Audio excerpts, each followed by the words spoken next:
नमस्कार, मेरा नाम है अमित दुबे और मैं एक साइबर क्राइम इन्वेस्टिगेटर हूँ। आज के डिजिटल युग में जब हमारी करीब 60 से 70% डेली एक्टिविटीज़ ऑनलाइन होने लगी हैं, हमेशा हर क्षण साइबर क्राइम का खतरा बढ़ गया है। गृह मंत्रालय के साइबर क्राइम रिपोर्टिंग पोर्टल पर हर दिन हम करीब 10,000 से ज़्यादा केसेस रिसीव कर रहे हैं। इसमें बड़ी भारी संख्या में महिलाओं की केसेस होते हैं जिसमें उनके साथ साइबर क्राइम हुआ है और वो कई बार साइबर क्राइम रिपोर्ट करती भी नहीं, तो इनकी एक्चुअल संख्या उससे ज़्यादा हो सकती है।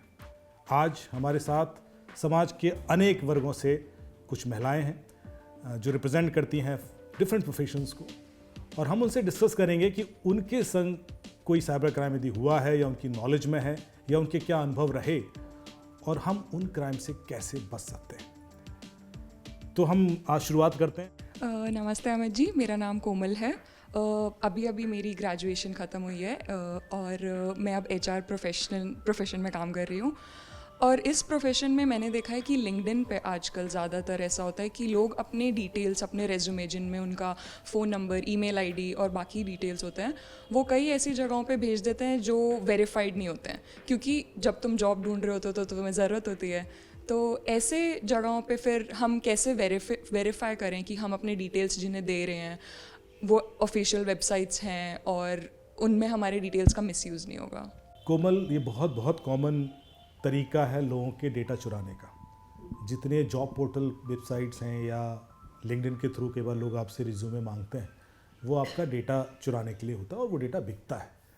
यदि आप कभी ऐसा कोई रिज्यूम बनाए भी तो उसमें हर चीज़, जैसे कुछ चीज़ें हैं जो आप मास्क कर सकते हैं, बहुत सारी पर्सनल डिटेल्स उसमें न डालें। प्रोफेशनल डिटेल्स डालें कि आपने जो प्रोजेक्ट्स किए हैं, काम किए हैं, एजुकेशन, वो ठीक है, पर जैसे आपने ईमेल आईडी, मोबाइल नंबर या अपने फादर का नाम या आप कई बार लोग पासपोर्ट नंबर भी डाल देते हैं, ये सारे ना डालें जब आप किसी ऐसे अकाउंट से शेयर कर रहे हैं जिस पर आपको पूरी तरह ट्रस्ट नहीं है। और पहले इंस्टेंस में ना सेलेक्ट करें, आप वर्जन रखें, पहला प्रोफाइल जिसमें आपके पर्सनल डिटेल्स नहीं है, सिर्फ ईमेल आईडी है। और यदि आपको धीरे धीरे कम्युनिकेशन होते होते ट्रस्ट हो जाता है कि क्रेडिबल कंपनी है या जो भी है वो ठीक व्यक्ति है, तब आप अपना दूसरा वर्जन भेज दें उसको। लेकिन ये चीज़ करना इसलिए ज़रूरी है क्योंकि वो अक्सर डेटा चुराने के लिए इस्तेमाल होता है। और लिंक्डइन को लोग सोचते हैं कि लिंक्डइन इस चीज़ की जिम्मेवारी लेता है, तो ऐसा नहीं है। लिंक्डइन सिर्फ एग्रीगेट कर रहा है, जिसको नीड है, इसको जॉब चाहिए उनको, वो बीच में कोई वेरिफिकेशन प्रोसेस फॉलो नहीं कर रहा है। तो ऐसे में संभावना बहुत बढ़ जाती है कि क्रिमिनल्स उसको मिसयूज़ करें और फर्जी कंपनियों के नाम से आप तक पहुँचें और आपका डिटेल चुरा कर आपके ही खिलाफ इस्तेमाल करें। अनीता जी, आपके संग कुछ ऐसा इंसिडेंट हुआ हो जिसमें किसी ने टारगेट किया हो साइबर क्राइम? मेरा नाम अनीता राज शर्मा है, मैं RW की सेक्रेटरी हूँ। ये कल का इंसिडेंट है। मेरे हस्बैंड कहीं बैठे हुए थे, उनके पास फ़ोन आया कि आपके बेटे ने है ना किसी लड़की को छेड़ा है, वो थाने में है, आप बसंतपुर थाने में आ जाओ। तो मेरे हस्बैंड ने उसको बड़े प्यार से कहा, क्योंकि मेरा बेटा जो है टोरंटो में है इस वक्त, तो उन्होंने कहा कि मैं कोई बात नहीं, मैं खुद इंस्पेक्टर बोल रहा हूँ, आपको जिस थाने में मैं भी बैठा हूँ आपको कहाँ पे मिलना है। उसने फ़ोन काट दिया। उन्होंने मुझे आके बताया, मैंने कहा मान लो, सपोज कर लो उसको पता होता, तो कहते कोई बात नहीं, ऐसे फ़ोन उठाने नहीं है, तो घबरा जाओ कि बच्चों के साथ कुछ हुआ है, तो आपको उस पर आगे बात ही नहीं करनी है। अनीता जी, ऐसे केसेस लगातार बढ़ रहे हैं। आप फॉर्चुनेट थे क्योंकि आपका बेटा बाहर था और आप शायद कंफर्म थे कि वो यहाँ नहीं हो सकता। पहले तो ये जानना ज़रूरी है कि पुलिस ऐसे काम नहीं करती। दूसरा कि फ़ोन पर आपको कोई भी कॉल कर रहा है, आप कैसे भरोसा करेंगे कि वो पुलिस वाला है? डराना, लालच देना और कंफ्यूज करना, ये 3 ट्रिक्स होती हैं किसी भी साइबर क्रिमिनल्स की, जिसमें सबसे ज़्यादा भी डराने वाला यूज़ हो रहा है क्योंकि AI भी आ गया है तो बड़ा आसान हो जाता है। हो सकता है वो आपके बेटे से आपकी बात भी करा देता, तब तो आप भरोसा करते। तो ऐसे में कुछ चीज़ों का ध्यान रखना है। पैसे तक जैसी बात पहुंच रही है तुरंत अलर्ट हो जाए, कुछ ना कुछ गड़बड़ है। ये वेरीफाई ज़रूर करें। यदि कोई आपको डरा रहा है तुरंत एक्शन नहीं लेना है। अपने जो भी जिसके बारे में बता रहा है उसको कॉल करें। यदि उसका नंबर नहीं उठ रहा है तो उसको व्हाट्सएप कॉल करें, क्योंकि क्रिमिनल ये भी कर सकता है कि उस व्यक्ति का नंबर कुछ देर के लिए ब्लॉक करवा दे और उसका कॉल ना उठे, उसको नहीं पता कि क्यों ब्लॉक्ड है। क्रिमिनल ये भी कर सकता है कि ऐसी सिचुएशन में कॉल करे जब आपका जो भी परिचित है वो फ्लाइट में है या अनरीचेबल है, तो आप घबरा जाते हैं कि मेरी बेटी अचानक से फ़ोन नहीं उठा रही है। आपको पता है कि वो फ़्लाइट में है, लेकिन आपके अंदर वो सारी संभावनाएं आ जाती हैं कि ऐसा तो नहीं वो फ़्लाइट ले ही नहीं पाई और उसके बाद फंस गई या जो भी हुआ, और लोग डर के पैसा देने लगते हैं। तो वेरिफिकेशन के बिना कोई पैसा ना दें। पुलिस, लोकल पुलिस स्टेशन पहुँचें, उसको बताएं और उसके बाद let police investigate this case. आपने पैसा नहीं देना। मैं ये कह रही हूँ, जैसे कि बहुत से पेरेंट्स ऐसे हैं, बहुत सी अभी भी हम लोग बैकवर्ड उसमें हम देखते हैं, हमको बहुत सी चीज़ों की नॉलेज नहीं है। स्मार्टफोन जरूर ले लिया है, इसकी पूरी नॉलेज नहीं है। उस केस में क्या करना चाहिए? अब जैसे कोई मुझे कई बार कोई चीज़ ईमेल वगैरह नहीं देख रहा था, मैं कहती भैया मेरा इसमें OTP आया, देखो कहाँ आया है। उस केस में कोई बंदे को उस वक्त हम क्या एक्शन लेना चाहिए? कि आप हमसे कहते हो कि आपको मैं बैंक वाला ही कहता है कि मैडम इस पर OTP आया होगा, आप देख लो। मैं कहती बेटा मुझे नहीं आता देखना, तुम देख लो। उस वक्त क्या करना चाहिए? देखिए, इतना लाइटली नहीं लेना इस चीज़ को। आपने ये समझ के चलना है कि आपका फ़ोन आपके बैंक अकाउंट से भी ज़्यादा कीमती है। एक बार फ़ोन गया तो बैंक अकाउंट तो जाएगी, आपकी पिछले 15-16 साल की लोकेशन, हर सेकंड की, कहाँ कहाँ आप थे, किस होटल में रुके, किससे मिले, क्या मीटिंग की, सब निकल जाएगा। और वो आपके फ़ोन में नहीं होता, वो क्लाउड में होता है। तो आप फ़ोन बदलते भी रहते हैं, तब भी वो इन्फॉर्मेशन क्लाउड में होती है, वो आपके फ़ोन के थ्रू एक्सेस हो जाती है। एक जीमेल आपने फ़ोन में डाल रखा है, वही जीमेल आपके लैपटॉप में है। फ़ोन आपने बिल्कुल चिपका के रखा हुआ है, मैं किसी को नहीं देता, मैं तो बिल्कुल सेफ रखता हूँ। और वो जो जीमेल लैपटॉप में पड़ा हुआ है, वो लैपटॉप आप 2-4 लोगों से शेयर कर देते हैं। यदि किसी ने वो लैपटॉप का जीमेल देख लिया तो वो आपके संग 5 चीज़ें कर सकता है। सबसे पहले तो वो आपके फ़ोन में कुछ भी इंस्टॉल कर सकता है रिमोटली, क्योंकि गूगल ये फीचर देता है, प्ले स्टोर में फीचर है। वो आपकी हर लोकेशन देख सकता है, पिछली भी और आगे की भी। वो आपके फ़ोन का पिन कोड भी बदल सकता है, वो आपके फ़ोन को फॉर्मेट भी कर सकता है, और तो और वो आपके बाकी पासवर्ड भी देख सकता है, क्योंकि वो आपके यदि गूगल क्रोम में सेव होंगे तो वहाँ से एक्सेस हो जाते हैं। आपकी पिक्चर सारी देख सकता है। तो इतनी इन्फॉर्मेशन एक झटके में निकल जाएगी यदि आपने गलती से भी वो जीमेल कहीं लॉगिन किया और लॉगआउट नहीं किया। वो सारी इन्फॉर्मेशन यूज़ करेगा आपके अगेंस्ट कि अच्छा आप उस दिन फलाने पिज़्ज़ा हट में पिज़्ज़ा खा रहे थे और आपकी लॉटरी लिख ली है और इस लॉटरी में आपको इतने लाख रुपए मिले हैं, ये कीजिए, और आप करना शुरू कर देते हैं। तो जितना आप अपना एक्सपोजर मिनिमाइज करेंगे उतना आप बच रहे हैं। नमस्कार अमित जी, मेरा नाम चिन्मयी है, मैं गुड़गांव से हूँ and I am a business administration and operations professional. मेरा क्वेश्चन ये है कि जितने भी डिस्कशन अभी हुई है, हम सब यही रेफ़र कर रहे हैं कि वुमेन के against there are many cyber crimes. तो the thing is how can we file this cyber crime? There are helpline numbers, websites. उसके बाद क्या? अगर मैंने एक कंप्लेंट फाइल कर दिया है, उसके बाद क्या? Who is going to take care of it? उसको फॉलो अप कौन करेगा? और मैं कैसे इंश्योर होंगी कि वो मेरी प्रॉब्लम सॉल्व हो गई है? Very good. आई थिंक ये सबको जानना बहुत ज़रूरी है। ये हर एक सवाल का एक जवाब आपके सवाल के जवाब से मिलेगा। सबसे पहले तो जो गृह मंत्रालय का रिपोर्टिंग पोर्टल है www.cybercrime.gov.in, इसको नोट कर लीजिए। आप इस पर कभी भी ऑनलाइन कंप्लेन कर सकते हैं किसी भी क्राइम की, साइबर क्राइम की। इसमें एक और फीचर है कि आप यदि कोई महिला और बच्चे से रिलेटेड अपराध रिपोर्ट करना चाहते हैं तो इसमें एनोनिमसली भी कर सकते हैं। तो इसमें एक अलग सेक्शन है जिसमें आप एनोनिमस कंप्लेन कर सकते हैं, जिसमें आप अपने बारे में नहीं चाहते कि लोगों को पता पड़े, पर आप चाहते हैं कि इस व्यक्ति के खिलाफ एक्शन हो जाए। उसके आप एविडेंस दे दीजिए कि ये फेसबुक पर ये इसका आईडी है, ये करता है मेरे। आप जो भी अपने बारे में बताएंगे वो गुप्त रखा जाएगा, वो किसी के संग शेयर नहीं किया जाएगा, और आपकी कंप्लेन पर एक्शन भी हो जाएगा। आपको एक IO भी असाइन होगा, चाहे आप फाइनेंशियल फ्रॉड की कंप्लेन करें या सोशल मीडिया क्राइम है, जो भी क्राइम हुआ है, तो आपको तुरंत एक IO असाइन होता है, इन्वेस्टिगेटिंग ऑफिसर, आपके लोकल थाने में, जहां आप जो आप लोकेशन डाल रहे हैं उसके नियरेस्ट जो थाना होगा वहाँ एक IO असाइन होगा। उसका मोबाइल नंबर आपको SMS पे आता है, और उसके बाद जो आपने पोर्टल पे कंप्लेन की हुई है उस पर आप स्टेटस भी देख सकते हैं कि आपकी कंप्लेन पर क्या एक्शन हुआ, कुछ मूवमेंट हुआ है, नहीं हुआ है, कब क्लोज हुआ है, किस वजह से क्लोज किया गया। ये हर चीज़ आप मॉनिटर कर सकते हैं। कुछ चीज़ें और हैं जो इनिशिएटिव्स हैं गृह मंत्रालय के, जैसे tefcop.sancharsathy.gov.in, ये एक लिंक है संचार साथी का, ये मिनिस्ट्री ऑफ जो IT है उसका, जिसमें आप ये देख सकते हैं कि आपके आधार कार्ड से लिंक कितने मोबाइल नंबर चल रहे हैं। ये जानना बहुत ज़रूरी है कि कई बार हम अपना आधार कार्ड जगह जगह दे देते हैं। होटल में दे दिया, आपने मांग लिया, किसी ने ID की तरह दिखा दिया, उसमें फ़ोटो ले लिया, आपके आधार कार्ड का मिसयूज़ बहुत हो सकता है।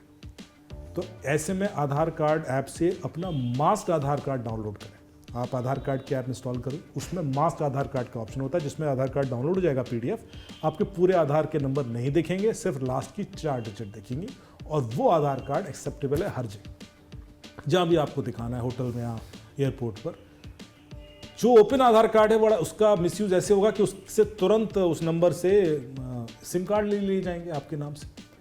अब आपको चेक करना है क्या कोई सिम कार्ड ऑलरेडी चल रहा है, तो आप tefcop.sancharsathy.gov.in पर जाएं, आधार कार्ड डालें, वेरीफाई करें, वहाँ दिखा देगा कि आपके आधार कार्ड से लिंक के 4-5 सिम कार्ड है। मैंने अभी लगातार लोगों को चेक करा है तो उनको पता पड़ा कि 1-1, 2-2 सिम कार्ड और चल रहे हैं उनके नाम से, उन्हें पता ही नहीं, और वो सिम कार्ड क्राइम में यूज़ हो सकते हैं, फिर आप फंस सकते हैं। तो ये सुविधा भी यूज़ करें।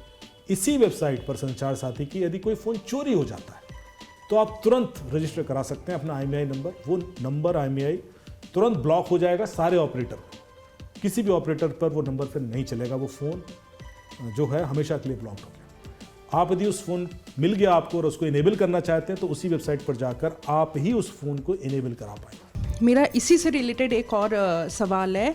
जैसे भारतीयों के घर में ये देखा गया है कि हमारे घरों में जो महिलाएं होती हैं, बेटियां होती हैं, इनके साथ यदि कुछ होता है तो पुलिस का आना जाना या फिर पुलिस के लफड़े में पड़ना थोड़ा अवॉइड किया जाता है। तो इन सच केसेस जहाँ पे ये साइबर क्राइम की बातें कर रहे हैं, तो अगर कोई केस होता है, आपने कहा कि हम इस वेबसाइट में जाके कंप्लेन फाइल कर सकते हैं, तो is it directly related with police investigation? Police investigation भी उतनी ही, मतलब जैसे पुलिस इन्वेस्टिगेशन होती है वैसे ही साइबर क्राइम इन्वेस्टिगेशन होती है? क्योंकि हमारा जानना बहुत ज़रूरी है, because we don't consider it to be good कि पुलिस आ रहा है जा रहा है। नहीं चिन्मयी, देखिए होता क्या है कि साइबर इन्वेस्टिगेशन में आपकी फिजिकल इंटरेक्शन की बहुत ज़्यादा ज़रूरत होती नहीं है। तो ऐसा नहीं कि पुलिस आपके घर आके कुछ जांच पड़ताल करेगी। हाँ, यदि कोई लूट हो गई है या कोई बहुत घर पर कुछ ऐसा हुआ है तब शायद पुलिस आएगी। ये हुआ ही ऑनलाइन है, इसका जो लोकेशन है वो कोई फिक्स नहीं है, वो तो ऑनलाइन है, क्रिमिनल कहीं भी हो सकता है। तो इसमें जो इन्फॉर्मेशन है वो फ़ोन पर भी ली जा सकती है, ईमेल के थ्रू भी एक्सचेंज हो सकता है। तो साइबर क्राइम का इन्वेस्टिगेशन अलग तरीके से होता है, इसमें आपके घर कोई नहीं आएगा। हाँ, एक आध बार इसलिए आ सकता है क्योंकि आप चाहते हैं कि वो आके इन्वेस्टिगेट कर लें, पर पुलिस नॉर्मली इंडिपेंडेंट इन्वेस्टिगेशन करती है साइबर सेल के थ्रू। जो ऑपरेटर से या जो इंटरमीडियरीज हैं, फेसबुक, गूगल, इनसे डेटा मांगा जाता है और उसके बेस पे कंक्लूड किया जाता है कि आपकी एविडेंस और जो इन्फॉर्मेशन उससे मिली है ये क्रिमिनल है, इसके खिलाफ एक्शन लिया जाए। तो आपको ऐसा परेशान होने की ज़रूरत नहीं, पहली चीज़। दूसरा है कि चूंकि लोग कंप्लेन नहीं करते उस वजह से क्रिमिनल को फ़ायदा होता है। उनको लगता है कि कुछ होना तो है नहीं, तो वो किसी भी हद तक जा सकते हैं। तो हमारे ख्याल से मैसेज देना बहुत ज़रूरी है कि आप कंप्लेन करें। और अब तो ऑनलाइन कंप्लेन हो जाती है, आपको थाने जाने की भी ज़रूरत नहीं, आप ऑनलाइन कर दें कंप्लेन। यूपी के अंदर तो एक फैसिलिटी है 1090 जिसमें महिलाएं सिर्फ फ़ोन पे कंप्लेन कर सकती हैं और वो इतनी अच्छी हेल्पलाइन है क्योंकि एक बार मैं उसके ऑडिट के लिए गया तो मुझे पता पड़ा कि 99% केसेस सॉल्व करते हैं। जितनी कंप्लेन आई है उसमें 98 to 99% केसेस में एक्शन लिया गया। तो उस पर भरोसा करें, उन सर्विसेज को यूज़ करें और मेरे ख्याल से तभी क्रिमिनल को थ्रेट होगा और वो ऐसे क्राइम करने से बचेगा। मेरा एक क्वेश्चन है, जैसे आज की डेट में हर कोई ChatGPT, AI मोस्टली लोग यूज़ कर रहे हैं, तो इसके क्या खतरे हो सकते हैं और इससे कैसे बच सकते हैं? बिल्कुल ममता जी, देखिए आर्टिफिशियल इंटेलिजेंस साइबर के क्षेत्र में एक बहुत बड़ा परिवर्तन लेके आने वाला है क्योंकि आप लोगों की हज़ारों आइडेंटिटीज़ बन जाएंगी। लोग आपके फेसेस को यूज़ करके वीडियोस भी बना सकते हैं, इमेजेस बना सकते हैं आपकी परमिशन के बिना, और उसके बाद उसका मिसयूज़ तो होगा ही। तो ऐसे में जानना बहुत ज़रूरी है कि डिजिटल कंटेंट पर सीधे सीधे ट्रस्ट नहीं करना है। वो धीरे धीरे कल्चर में आएगा, लेकिन अभी जो है वो कई बार लोग एम्बैरेसमेंट फील करते हैं, कई बार लोग गलती भी कर जाते हैं कि सामने वाले से डर कर पैसे वैसे भी दे देते हैं। मेरे ख्याल से इस चीज़ को एक्सेप्ट करना शुरू कर दीजिए कि कोई भी आपका पुराना कोई पिक्चर यूज़ करके, ऐसा भी हुआ है कि आप ही की कोई बचपन की पिक्चर क्रिएट कर ली जाए, आपकी आज की मुझे पिक्चर मिल जाए, AI के द्वारा मैं आपके बचपन की पिक्चर क्रिएट कर लूँगा, या कोई आपके बचपन का दोस्त था उसका मैं आज की पिक्चर क्रिएट कर लूँ और फिर आप पर भरोसा बना लूँ और वो दोस्त है भी नहीं इस दुनिया में और उसके बाद आप गलती कर दें। तो ये सारी चीज़ें पॉसिबल हैं AI के द्वारा, और इसके लिए जानकारी बहुत ज़रूरी है कि क्या क्या पॉसिबल है। सो वॉइस क्लोनिंग, वीडियोस बना लेना, इमेजेस क्रिएट कर लेना, किसी भी बैकग्राउंड में इमेज या वीडियो बना लेना, किसी भी लोकेशन पे इमेजेस या वीडियो बना लेना, ये सारी चीज़ें एक इल्यूजन क्रिएट कर सकती हैं जिसमें आप गलतियां करोगे। तो क्रिमिनल सबका इस्तेमाल भी करेंगे और कर लोगों की वीडियोस बनाकर थ्रेटन करते हैं। तो मेरे ख्याल से सबसे पहले तो उसको डिस्कार्ड करना सीखें। कुछ टूल्स बता देता हूँ। एक वेबसाइट है deepware.ai, उस पर आप इस तरह के वीडियो को डाल दें, वो तुरंत बता देगा ये डीप फेक है। आप YouTube का लिंक भी डाल सकते हैं। मान लो किसी ने आपका वीडियो YouTube पर डाल दिया, आप सीधा YouTube का लिंक इस वेबसाइट पर डाल दें deepware.ai, वो आपको बता देगा ये डीप फेक। आप उसको पोस्ट कर दें कि भाई ये तो डीप फेक है, आपका काम खत्म। चाहे वो आपके किसी परिचित का हो या किसी का हो, बाकी काम वो प्लेटफॉर्म करेगा। यदि वो डीप फेक है तो यूट्यूब को हटाना पड़ेगा या फेसबुक को हटाना पड़ेगा यदि वो किसी को डिफेम कर रहा है। आपने टेस्ट करके अपनी काउंटर स्टेटमेंट दे दिया। इमेज है तो content@scale.ai करके एक वेबसाइट है, उस पर जाएं, उस पर इमेज वेरीफाई कर लें कि ये डीप फेक है। ऑडियो है तो content@scale पे ऑडियो भी वेरीफाई हो जाएगा। तो ऐसा कोई भी कंटेंट आता है और आपके संज्ञान में है, आप किसी भी ऐसे प्लेटफॉर्म पर उसको वेरीफाई करके रिपोर्ट कर दीजिए, पुलिस को कंप्लेन कर दीजिए, उस पर एक्शन हो जाएगा। आज जितना हम इंटरनेट पर समय व्यतीत करते हैं, हर समय एक क्रिमिनल को दावत भी दे रहे होते हैं। या तो हमारा डिजिटल फुटप्रिंट, या हमारी एक्टिविटीज़, या हमारा ओवर एक्सपोजर उनको इनवाइट करता है हमारे साथ खेलने के लिए। कितना सेफ है, कैसे हम इससे बच सकते हैं, यही आज हमने डिस्कशन किया। कुछ महिलाओं के साथ अलग अलग प्रोफेशन से हैं ये, और अलग अलग एज ग्रुप को रिप्रेजेंट करते हैं। इनके मुद्दे अलग थे, इनकी समस्याएं अलग थीं, और हम कैसे उनसे बच सकते हैं इस बारे में हमने बातचीत की। मैं चाहूँगा कि ये मैसेज आप अधिक से अधिक लोगों तक पहुँचाएं, हर किसी को इसके बारे में अवेयर करें। सेफ रहें, सुरक्षित रहें। जय हिंद, वंदे भारत। दर्शकों, हम हमेशा आपसे कहते हैं कि हर कदम पर सावधानी बरतनी बहुत ज़रूरी है, क्योंकि आपकी एक छोटी सी लापरवाही की वजह से, एक छोटी सी भूल की वजह से आप साइबर क्राइम के शिकार हो सकते हैं। तो अगर आप साइबर क्राइम के शिकार हो भी जाते हैं तो घबराएं बिल्कुल नहीं। आप तुरंत गृह मंत्रालय के हेल्पलाइन नंबर 1930 पर कॉल कर सकते हैं, या फिर गृह मंत्रालय की वेबसाइट www.cybercrime.gov.in पर जाकर अपनी कंप्लेंट को रजिस्टर करा सकते हैं।